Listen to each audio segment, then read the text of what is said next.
अस्सलाम वालेकुम। Chapter number 3 lecture number 5 आज हम डिस्कस करेंगे। एक्सरसाइज 3.2 हमने स्टार्ट की थी फार्मूला वाली, जिसमें हम फार्मूला डिस्कस कर रहे हैं डिफरेंट। आज चैप्टर नंबर 3 का हम लेक्चर नंबर 5 डिस्कस करेंगे और उसमें न्यू फार्मूला डिस्कस करने वाले हैं। Exercise 3.2 question number 5, find the value of a square plus b square plus c square when a plus b plus c is 9 and ab plus bc plus ca is 13। सो आपको क्या करना है, यहाँ पर आप सोल्यूशन लिखेंगे। आपके पास a plus B plus c की वैल्यू गिवन है, लिहाजा आप लिखेंगे a plus B plus c equals to जो भी आपको वैल्यू गिवन होगी 9। अब चूंकि आप देख सकते हैं आपको दिया ये गया और इसके ऊपर स्क्वायर फाइंड करना है, इट मीन्स आपको इसके ऊपर स्क्वायरिंग करनी होगी। सो स्क्वायरिंग ऑन बोथ साइड जब हम करेंगे सो हम बोथ साइड्स पर स्क्वायर लगा देंगे, यानी इक्वल के इस साइड पर भी स्क्वायर लगा दिया और इस साइड पर भी स्क्वायर लगा दिया। तो अब आप देखें जब a plus B plus C the whole square equals to 9 का स्क्वायर, इसको जब आप ओपन करेंगे फॉर्मूले को, तो जैसे आपने पढ़ा हुआ है 2 a plus b the whole square that is a square plus B square plus 2ab। Similarly ये उसी तरह है बट थोड़ा सा डिफरेंट है, चूंकि यहाँ 3 जो है आपके पास वेरिएबल्स मौजूद है, इसलिए फॉर्मूला थोड़ा सा डिफरेंट होगा। सो हम बात करते हैं, वहाँ था a square plus B square plus C square, या चूंकि 3 नंबर्स हैं, तीनों के ऊपर हम क्या कर देंगे, स्क्वायर अलग अलग करके लगा देंगे। सो हम लिखेंगे a square plus B square plus C square plus 2ab। वहाँ पर होता था जब 2 आपके पास वेरिएबल्स होते थे तो आप लिखते थे a square plus B square plus 2ab। अब चूंकि यहाँ 3 वेरिएबल्स हैं इसलिए हम 2 लिखेंगे, ab तो लिखेंगे बट 3 पेयर बन सकते हैं पॉसिबल। देखें पहला पेयर बनेगा a और b का, इसलिए हमने लिख दिया ab। फिर दूसरा पेयर बनेगा b एंड c का, इसलिए हमने लिख दिया b एंड c।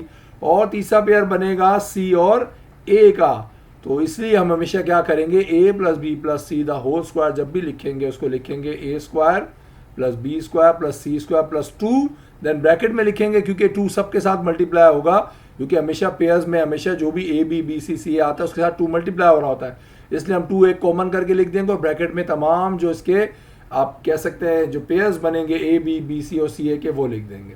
अब इक्वल्स टू 9 का स्क्वायर का मतलब था 9 को 9 से मल्टीप्लाई करना, लिहाजा हमने उसको लिख दिया 9 इंटू 9। सो अब हम क्या करेंगे, a square plus B square plus C square हमें फाइंड करना है, स्क्वायर दैट इज लिख देंगे प्लस 2 ऐसे लिखेंगे। a b plus B C plus C a की वैल्यू आपको क्वेश्चन में गिवन थी दैट इज 13। तो आप क्या करेंगे, यहाँ पर वैल्यू पुट कर देंगे a square plus B square plus C square, और उसके बाद आप क्या करेंगे, आप उसमें वैल्यूज पुट कर देंगे जो आपको गिवन है। a b plus B C plus C a की जो वैल्यूज हैं 13 है और 2 अपनी तरफ इसी तरीके से रहा जैसे आपके पास लिखा हुआ था, ठीक है। इसको आपने ऐसे लिख दिया और 9 इंटू 9 आ गया 18। अब ये 2 और 13 आपस में क्या हो रहे हैं, मल्टीप्लाई हो रहे हैं, तो अब आप क्या करेंगे, इनको मल्टीप्लाई कर देंगे। 2 को 13 से मल्टीप्लाई जब आप करेंगे दैट इज 26, अब प्लस 26 हो गया और इक्वल्स टू 21 बच गया। अब आपको ये बात अच्छी तरह पता है कि ये प्लस का 26 से हमारे किसी काम का नहीं, हमें सिर्फ a square plus B square plus C square से काम है। सो इसलिए प्लस 26 को हम क्या करेंगे, इक्वल के वहाँ पर शिफ्ट कर देंगे। तो देखिए प्लस 26 जब वहाँ शिफ्ट होगा तो ये वहाँ जाकर क्या हो जाएगा, माइनस का 26 हो जाएगा। तो 81 इसी तरह अपनी जगह पर, और हमने प्लस 26 को जब वहाँ शिफ्ट किया तो ये हो गया माइनस का 26। सो 81 में से आप 26 जब माइनस कर लेंगे तो आप देखेंगे आपके पास जो वैल्यू बच गई that is 55। So a square plus B square plus C square जो आपके पास जो पूछा गया था आपसे दैट इज 55। अब इसी की एक और एग्जांपल डिस्कस करते हैं, क्वेश्चन नंबर 6 है और उसमें आपको क्या कहता है, find the value of a square plus B square plus C square when a plus B plus C is 1/3 and ab plus B C plus C A is -2/9। तो दोबारा हम यहाँ सोल्यूशन लिखेंगे और सोल्यूशन लिखने के बाद हमें पता है कि हम किसके ऊपर स्क्वायर करेंगे, a प्लस बी प्लस सी के ऊपर स्क्वायर करेंगे, तो हम वी हैव लिखेंगे। a प्लस बी प्लस सी हमारे पास जो वैल्यू गिवन है वो है 1/3। अब चूंकि हमें पता है फ्रैक्शन में गिवन है तो हम इसको थोड़ा सा डिफरेंट है इसलिए इसको डिस्कस कर रहे हैं। तो हम क्या करेंगे, यहाँ पर इसके ऊपर स्क्वायरिंग ऑन बोथ साइड्स कर लेंगे। जब आप स्क्वायरिंग ऑन बोथ साइड्स करेंगे तो दोबारा से यहाँ पर हम कैसे लिखेंगे, इसको पहले स्क्वायरिंग ऑन बोथ साइड के फॉर्मेट में लिख देंगे, तो आपके पास आ जाएगा a plus B plus C the whole square equals to 1/3 the whole square.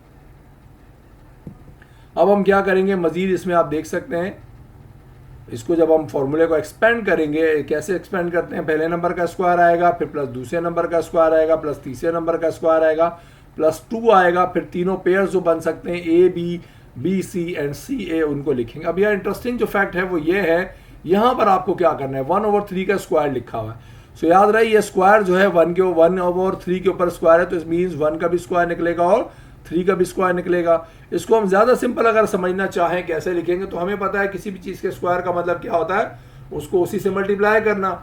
सो मैं यहाँ पर 1/3 मल्टीप्लाई बाय 1/3 लिख दूंगा। अब आपको एक बात पता है हमेशा कि जो नोमिनेटर है वो नोमिनेटर से मल्टीप्लाई होता है, डिनोमिनेटर से। लिहाजा हम क्या करेंगे, यहाँ बाकी जो वैल्यूज हैं उनको भी पुट करेंगे, और जब इनको मल्टीप्लाई करेंगे 1/3 को 1/3 से, डैट इज आपके पास आ जाएगा 1/9।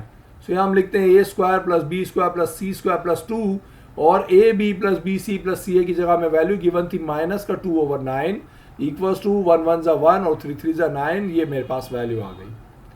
अब मुझे पता है ये +2 और -2 आपस में, देखें ये नोमिनेटर हैं दोनों, इसलिए नोमिनेटर से नोमिनेटर मल्टीप्लाई होगा, ये डिनोमिनेटर से नोमिनेटर मल्टीप्लाई कभी भी नहीं होता।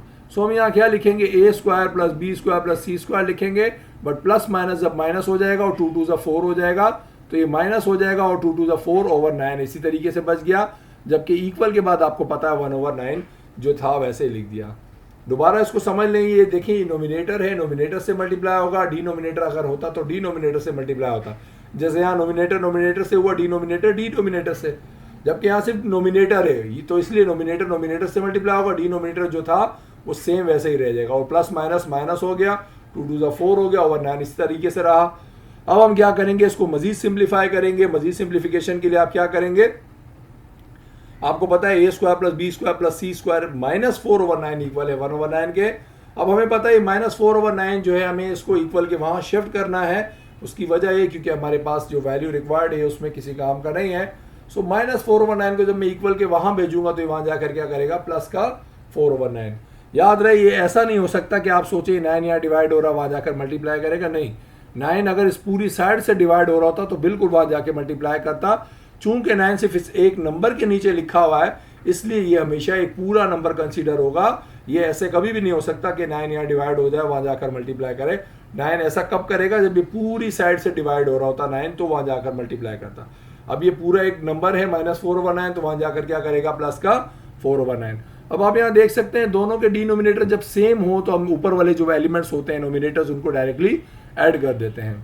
तो इसलिए हम क्या करेंगे, दोनों का एलसीएम चूंकि 9 आ सकता है, नोमिनेटर सेम है, सॉरी डिनोमिनेटर सेम है, तो हम क्या करेंगे, दोनों का कॉमन जो है नीचे एक 9 लिख देंगे, क्योंकि दोनों का कॉमन है डिनोमिनेटर 9, और ऊपर वालों को डायरेक्टली हम क्या कर देंगे, प्लस कर देंगे। सो जब आप 1 में 4 प्लस कर देंगे तो आपको ऑब्वियस सी बात है 5/9 आंसर बचेगा, और ये आपके पास सिंप्लीफाइड फॉर्म होगी इसकी। So a² plus b² plus c² equals to 5/9। ये आपके पास जो एलसीएम के फॉर्मेट में, फ्रैक्शन के फॉर्मेट में क्वेश्चन दिया था उसका आंसर होगा a² plus b² plus c² equals to 5/9।